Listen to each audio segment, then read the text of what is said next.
क्योंकि आज लोकतंत्र है तो इसमें भारतीय जनता पार्टी में है कि कोई भी किसी भी पद पर जा सकता है। राष्ट्रीय स्वयं संघ में एक पद है कार्यवाह, कार्य करो तो वाह, नहीं तो कोई वाहवाही नहीं। इसीलिए भारतीय जनता पार्टी के जितने भी देवदुल्य कार्यकर्ता है और अपने जहां जहां पद पर है कार्य करते रहिए, सफलता आपको निश्चित मिलेगी। मैं आग्रह करूंगा श्रीमान बच्चा बाबू कामत जी, हम लोग के सम्मानित जिला अध्यक्ष, उनके लिए एक बार जोरदार ताली से स्वागत करते हुए अब आप आवे और अपनी बात को रखें। श्रीमान बच्चा बाबू कामत जी। धन्यवाद महामंत्री जी। आज भारतीय जनता पार्टी स्थापना दिवस के इस शुभ अवसर पर यहाँ पर उपस्थित हमारे जिला के निवर्तमान जिला अध्यक्ष श्री ऋषिकेश कुमार राघव जी, यहाँ पर इस मंच की शोभा बढ़ा रहे प्रदेश कार्य समिति के सदस्य, वरिष्ठ भाजपा कार्यकर्ता नेता श्री जीवछ भिंडवार जी इस मंच पर उपस्थित हैं। पुरप्रास विधानसभा के पूर्व प्रत्याशी श्री राम सुंदर यादव जी यहाँ पर उपस्थित हैं, इस मंच की शोभा को बढ़ा रहे हैं। प्रदेश कार्य समिति के सदस्य श्री शिशिर मिश्रा जी इस बैठक की शोभा को बढ़ा रहे हैं। हमारे महामंत्री श्री नंद कुमार महतो जी यहाँ पर उपस्थित हैं। हमारे जिला के महिला उपाध्यक्ष श्रीमती राजो देवी जी यहाँ पर उपस्थित हैं। जिला मंत्री श्री नीलम यादव जी यहाँ पर उपस्थित हैं। महिला मोर्चा के जिला अध्यक्ष श्रीमती जूही झा जी यहाँ पर उपस्थित हैं। भारतीय जनता पार्टी के और एक बहुत ही कर्मठ कार्यकर्ता श्री रसिकलाल चौपाल जी यहाँ पर उपस्थित हैं। महेंद्र महतो जी, जिनकी पत्नी हमारे टीम में जिला उपाध्यक्ष पद पर हैं, यहाँ पर उपस्थित हैं।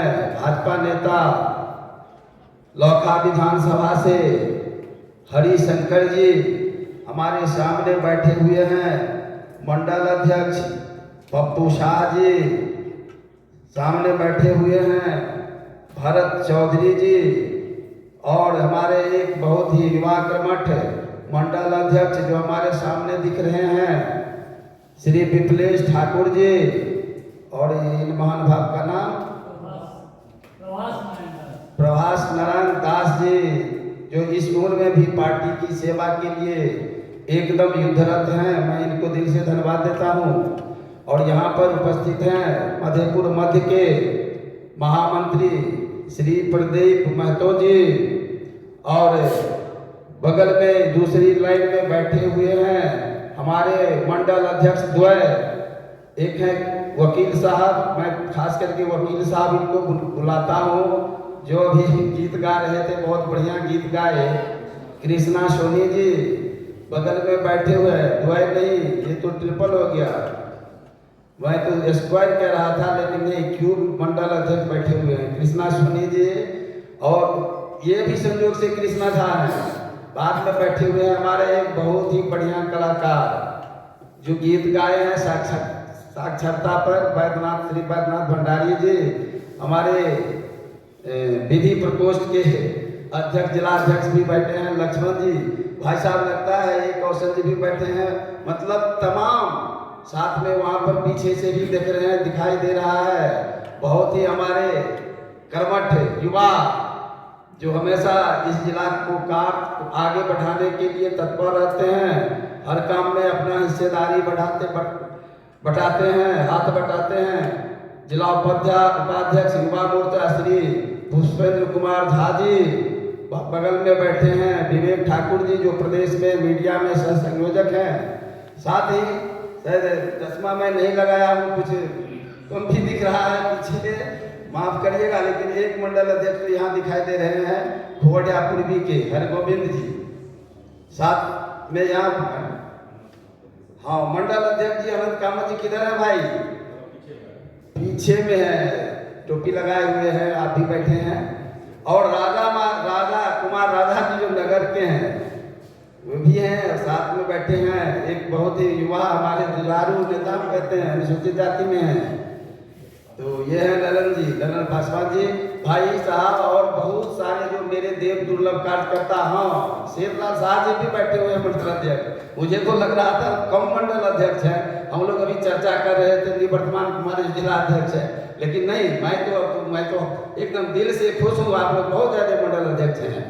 तो यहाँ पर बैठे सारे देव दुर्लभ मेरे कार्यकर्तागण पदाधिकारी मैं आज इस स्थापना दिवस के शुभ अवसर पर आप सभी का हार्दिक अभिनंदन करता हूँ, स्वागत करता हूँ, आग्रह करता हूँ इसी तरह से आप कार्यक्रम में सम्मिलित होते रहे। साथियों, आज मैंने नारा नहीं लगाया, बाद में नारा लगा लूंगा, गला भी थोड़ा सा मेरा खराब है। हमारे निवर्तमान जिला अध्यक्ष जी एक प्रोग्राम रखे थे, उसमें बहुत जोर से मुझे नारा लगाना पड़ा था, तो गला फंस गया है। देखिए, मैं ज्यादा समय नहीं लूंगा, क्योंकि बोलने का हमेशा मौका आप लोग देते रहते हैं, तो हम बोलते ही रहते हैं, मैं ज्यादा नहीं बोलूंगा। मैं कहना चाहूंगा, देखिए हमारे भारतीय जनता पार्टी का जो स्थापना का इतिहास रहा है, हमारे बड़े सीनियर लीडर सब बता चुके हैं, खास करके जीवज भाई साहब की जितनी प्रशंसा की जाए वो बहुत कम है, क्योंकि हमसे सीनियर है, पार्टी में भी बहुत दिन से हमसे सीनियर हैं, सम्मान करते हैं उनका, तो बहुत बात बता चुके हैं। फिर भी मैं एक छोटा सा कहीं से कुछ अपना मुख्य बिंदु जो है आप लोगों के बीच में रखना चाहता हूँ। जब हमारा देश आजाद हुआ था, उस समय में देखिए हमारे देश की क्या स्थिति हुई थी आजादी के बाद। आजाद हम लोग हो गए, हमारे पूर्वज आजादी की खुली वातावरण में सांस लेना शुरू कर दिए, लेकिन भारत से शोषक नहीं गया। उस समय में शोषित करने वाले जो लोग थे वह भारत के ही लोग, जिनकी सहायता से अंग्रेज ने शासन किया था, मुगलों ने शासन किया था, वे सब यहाँ पर उस मानसिकता के लोग यहाँ पर रह गए। जब आजादी के बाद भारत की सरकार अपनी बनी, प्रधानमंत्री, तत्कालीन प्रधानमंत्री स्वर्गीय नेहरू जी को बनाया गया, ये केंद्र प्रकारण बनाया गया, बहुमत से नहीं बनाया गया। अगर बहुमत से बनाया जाता तो कौन बनते? सरदार वल्लभ पटेल जो थे वह प्रधानमंत्री बनते, लेकिन नहीं, उस समय में भी आप जो कांग्रेस की नीति थी वह निश्चित रूप से दबाने की नीति थी, अच्छे लोगों को दबाया जाता था। और संयोग की बात है, आजादी हासिल करने के लिए केवल एक पार्टी बना था, कांग्रेस। उस कांग्रेस पार्टी में हमारे जो पथ प्रदर्शक रहे हैं, जिनका चित्र आप लोगों के सामने लगा हुआ है, श्रद्धेय स्वर्गीय श्यामा प्रसाद मुखर्जी उनके कैबिनेट में थे, लेकिन उस समय की जो कांग्रेस की नीति थी, उनके नेताओं की जो नीति थी, परिवारवाद की जो उनकी नीति थी, शोषण करने की जो नीति थी, उनसे तंग आकर के श्यामा प्रसाद मुखर्जी ने उनके कैबिनेट से इस्तीफा दे दिया और उन्होंने खुद शपथ ली कि नहीं, हम अपनी बात को रखने के लिए विपक्ष में बैठेंगे, अपनी पार्टी बनाएंगे। और उन लोगों ने कुछ लोगों के मदद से अपनी पार्टी जनसंघ का निर्माण किया।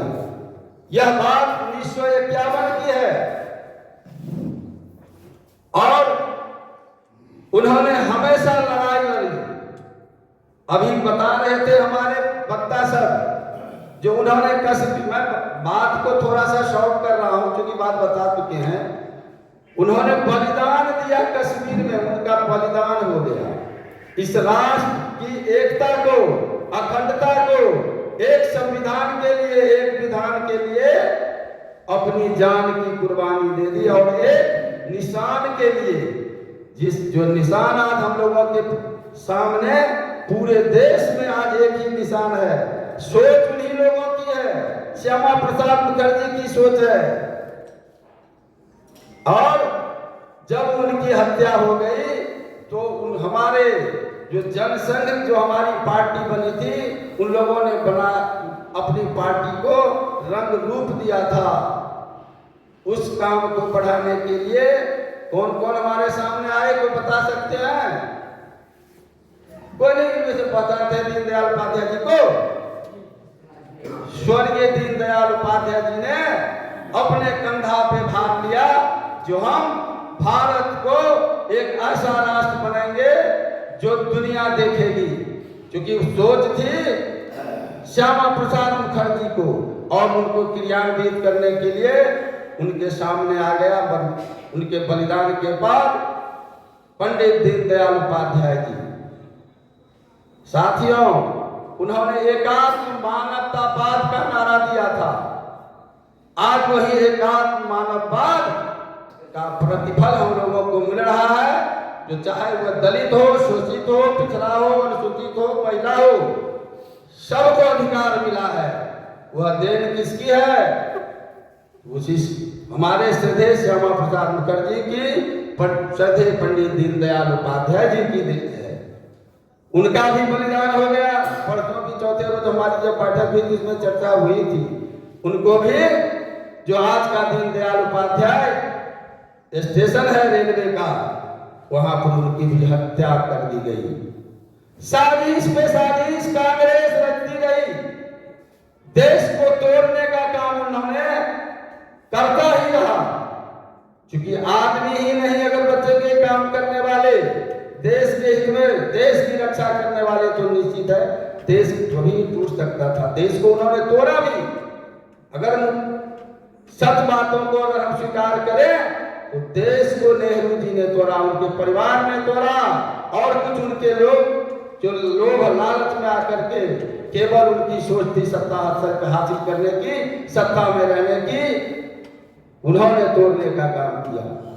तो साथियों, कहने का मतलब ये है, आज हम लोग जिस पथ पे चल रहे हैं, ये हमारे जो श्रद्धेय लोग आपके सामने हैं, इनमें हैं, देख रहे हैं, श्यामा प्रसाद मुखर्जी हैं, उनके बाद पंडित दीनदयाल उपाध्याय जी हैं, हमारे भारत रत्न उस तत्कालीन प्रधानमंत्री।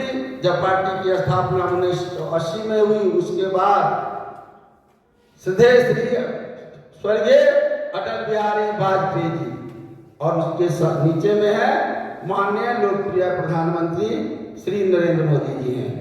तो देखिए साथियों, 1900 ऐसा स्थिति आया जो 1977 में जो जनसंघ पार्टी बनी थी, उसका विलय जनता पार्टी में करना पड़ा। क्योंकि जब इमरजेंसी लागू हुआ था 1975 में, मजबूरी में आकर के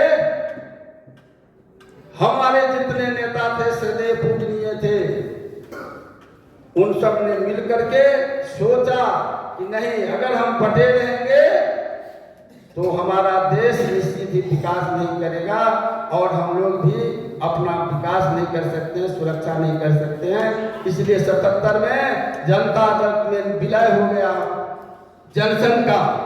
लेकिन संयोगवश जब मोरारजी देसाई प्रधानमंत्री बने उस समय में 77 में, लेकिन उनकी सरकार कांग्रेस की साजिश से नहीं 5 साल पूरा कर सकी। 2.5 साल के अंदर में ही सरकार गिरा दी गई। उसी समय मौका मिला जो हमारे श्रद्धेय हैं स्वर्गीय भारत रत्न श्रीमान अटल बिहारी वाजपेयी जी, प्रधानमंत्री के जो कुर्सी पर आकर के 3 बार भारत की कुर्सी पर, प्रधानमंत्री की कुर्सी पर बैठे। 1980 के बाद 84 में चुनाव हुआ, 2 सीट मिली। बहुत मजाक उड़ाया गया बहुत मजाक उड़ाया गया। उसी समय में आप लोगों के सामने लोग बता चुके हैं, उन्होंने कहा था एक समय ऐसा आएगा जो आज जो लोग मेरे ऊपर हंस रहे हैं उनके ऊपर पूरा दुनिया हंसेगी। और संयोग है कि आज देखिए 20 राज्यों में हमारे भारतीय जनता पार्टी की एनडीए की सरकार है और वह पार्टी कहाँ है? विश्व उनके ऊपर हंस रहा है। साथियों, इतिहास बहुत लंबा है। बहुत बड़ा संघर्ष के बाद आज हम लोग यहाँ पर खड़े होकर के अपनी बातों को रख रहे हैं। आज तो हमें बनाया सब कुछ मिला है। सोचिए कितना संघर्ष हुआ, कितने जाने गई, लेकिन हमारे जो इस पार्टी के समर्थक थे, सच्चा देश के सिपाही थे, उन्होंने हार नहीं माना, अपनी जान की कुर्बानी देकर के और आज अपनी इस पार्टी को इस मुकाम पे पहुंचाया है। मैं ज्यादा और आगे बहुत विस्तृत रूप में नहीं ले जाना चाहूंगा। आप लोगों को पता होगा जो हमारे श्रद्धेय स्वर्गीय अटल बिहारी वाजपेयी जी ने जब सरकार बनाई तो केवल 13 दिन के लिए सरकार चली थी, उसके बाद 13 महीने के लिए चली थी और उसके बाद पुनः सहयोग से आपको 5 साल की सरकार ने अपनी अवधि पूरी की थी। विकास की गंगा उस समय में बह गया जब श्रद्धेय अटल बिहारी वाजपेयी जी प्रधानमंत्री थे। सबसे पहला काम उन्होंने किया था पोखरण परमाणु टेस्ट। आप लोग देखे होंगे, सुने होंगे, देखे नहीं होंगे, सुने होंगे। पोखरण में किया था। अमेरिका ने उस समय में प्रतिबंध लगा दिया था भारत पर। जरे भारत में इतना ताकत कैसे हो गया, या इसको इतना शक्तिशाली कैसे बनने देंगे? प्रतिबंध लगा दिया। जो भारत को छोड़ेंगे नहीं, उनकी आर्थिक स्थिति को चरमरा देंगे, हमारे सामने आकर के नतमस्तक होगा। लेकिन नहीं, हार मानने वाले नहीं थे वाजपेयी जी। उन्होंने कहा जो मैं हार नहीं मानूंगा, हार नहीं ठालूंगा, काल के कपाल पे लिखता हूँ, मिटाता हूँ, गीत नया गाता हूँ। तो साथियों, हम लोग को उनसे सीखना चाहिए, सीखनी चाहिए, उनकी कविता को पढ़ना चाहिए और उसका भावार्थ क्या है उसको समझना चाहिए। आज आप सामने जहां हमारा कार्यालय है, आप देख रहे हैं NH 57 जो आज 27 के नाम से जाना जाता है, चेंज हो गया है ना। किसकी देन है? वाजपेयी जी की देन है। कोसी की सेतु किसकी देन है? वाजपेयी जी की देन है। कोची में जो रेल ब्रिज बना हुआ है, आप लोगों को पता होना चाहिए 1937 में 34 में एक ऐसा बड़ा भूकंप आया था जो रेल का कनेक्शन कोसी के दोनों ओर से खत्म हो चुका था, जबकि पहले रेल चला करती थी। कई 100 साल लगभग में कनेक्शन जो है वह नहीं रहा, लोग इस पार से उस पार नहीं जा पा रहे थे। लेकिन जब वाजपेयी जी बने प्रधानमंत्री तो कोसी में भी उन्होंने रेल चलने की व्यवस्था कर दी, सड़कें बन गई। आज हम लोग जो घंटों, हमें याद है जब हम एक शिक्षक एक बार परीक्षा देने गए थे तो सुबह बैठे थे ट्रेन में, समस्तीपुर होते हुए अगली सुबह पहुंचे थे, लेकिन आज 2 घंटे में हम पहुंच रहे हैं सहरसा गए थे। तो सोचिए कितनी बड़ी उनकी सोच थी। उनकी और भी सोच है। अभी आप लोगों ने सुना होगा जो नदियों को जोड़ा जाएगा, वह सोच वाजपेयी जी का था। उन्होंने कहा था अगर बिहार ही नहीं भारत की सभी नदियों को जोड़ दिया जाए, एक नदी को दूसरे नदी से मिला दिया जाए, तो निश्चित रूप से बाढ़ की जो विभीषिका हम लोग झेलते हैं वह हमें झेलना नहीं पड़ेगा। आज जल संसाधन विभाग जो है इस बारे में सोच रहा है कि नहीं, हमें नदी का जो है एक ढंग से, एक किनारे से, मतलब एक नदी से दूसरे नदी को मिलाना चाहिए और उस पर काम भी करीब शुरू हो रहा है। तो सोचिए कितने बड़े महामानव थे। आज उनके पथ प्रदर्शक हम लोग हैं, तो हम लोगों को ईमानदारी से उनकी जो सोच रही है उनको क्रियान्वयन करने का काम करना चाहिए। हम लोग तो भूल चुके हैं भाई साहब, हमने पहले भी बोला था, जो हम अपनी मान और अपमान को भूल चुके हैं। हम कहाँ बैठेंगे, नहीं बैठेंगे, कहाँ कुर्सी मिलेगी, मुझे कोई मुझको जो मिलता है, जो पहले भी मिला है, मैं उसमें संतुष्ट रहता हूँ। लेकिन अपने आप को भारतीय जनता पार्टी के अलावा मेरे दिल में एक कण भी नहीं है दूसरा पार्टी या दूसरी कोई। समय आएगा जाएगा, कुर्सियां आएगी जाएगी, कोई पता नहीं है भाई साहब। हमें मौका मिला है काम करने का, भारतीय जनता पार्टी का सिपाही बनने का।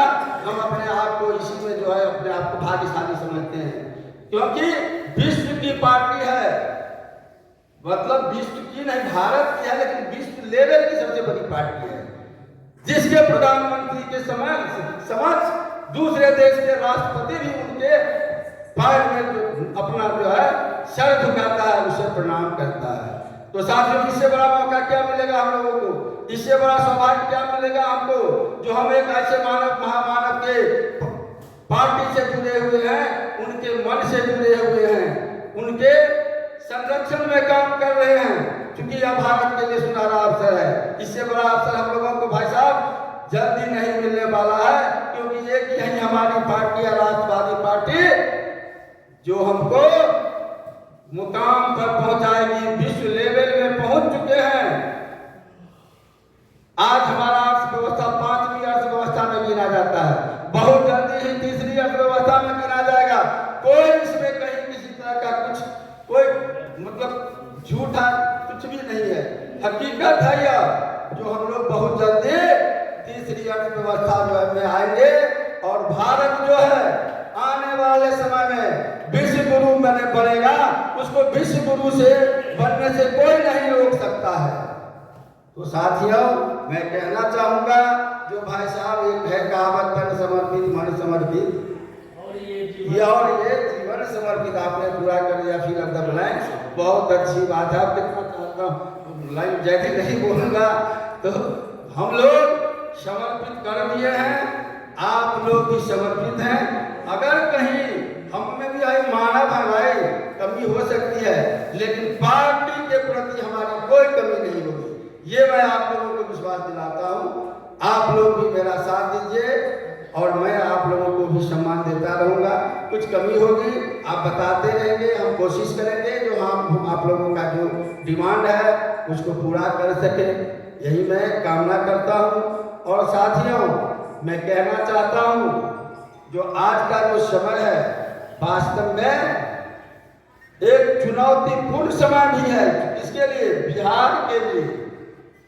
बिहार में जंगल राज पहले था, आज जब उससे कुर्सी छिन गई है, जो वंशवाद वाली पार्टी थी, राजकुमारों वाली पार्टी थी, आज उसको छटपटाहट हो रहा है जो यार अब हमारी दाल गलने वाली नहीं है। इसलिए वे लोग मिल कर करके इंडी गठबंधन बना लिए हैं, और उन्हें ये पता ही नहीं है कि इंडी गठबंधन है क्या, उसमें हिंदू है कि मुसलमान है, क्या है। हम लोग सच्चे हिंदू हैं, एक तो है जी जो हम लोग सच्चे हिंदू हैं, और हिंदू के लिए, हिंदुस्तान के विकास के लिए काम हमारी पार्टी कर रही है।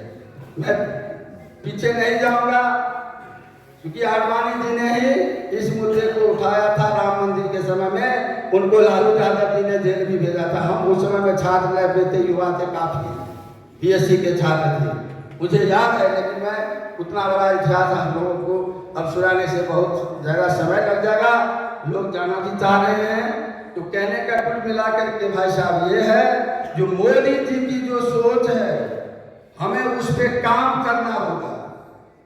हम लोग सोचते हैं एक चीज, हमने अभी कोर कमेटी की बैठक से आया है, हमको बताया गया है, राष्ट्रीय महामंत्री जी ने, विनोद तावड़े जी ने हम लोगों को बताया था, जो आखिर हमारा मिशन क्या है। तो भाई साहब, मिशन ओनली केवल एक नेशन है, राष्ट्र है मिशन, बिहार भी मिशन है, लेकिन राष्ट्र का मिशन अगर पूरा होता है तो निश्चित रूप से राज्य का भी नेशन पूरा, मिशन पूरा होगा। सामने 1.5 साल के बाद राष्ट्रपति का चुनाव होने वाला है, तो भाई साहब अगर आपका सिरमौर जो है बचा रहेगा, तो निश्चित रूप से आपके उसके उसके नीचे का जो धर है, अंग है, सब जो है वह बढ़िया से काम करेगा। तो उस मिशन पे भी हमें काम करना है। हमें उस मिशन पर काम करके राष्ट्रपति का सीट आएगा कैसे, आप लोगों को पता होना चाहिए। राष्ट्रपति का चुनाव कैसे होता है, यहाँ से जो एमएलए होंगे, एमएलसी होंगे, राज्यसभा लोकसभा में जो सदस्य होंगे, उनको मिला करके फॉर्मूला बहुत है, फॉर्मूला बताने की अभी जरूरत नहीं है, उसके अकॉर्डिंग राष्ट्रपति का चुनाव होता है।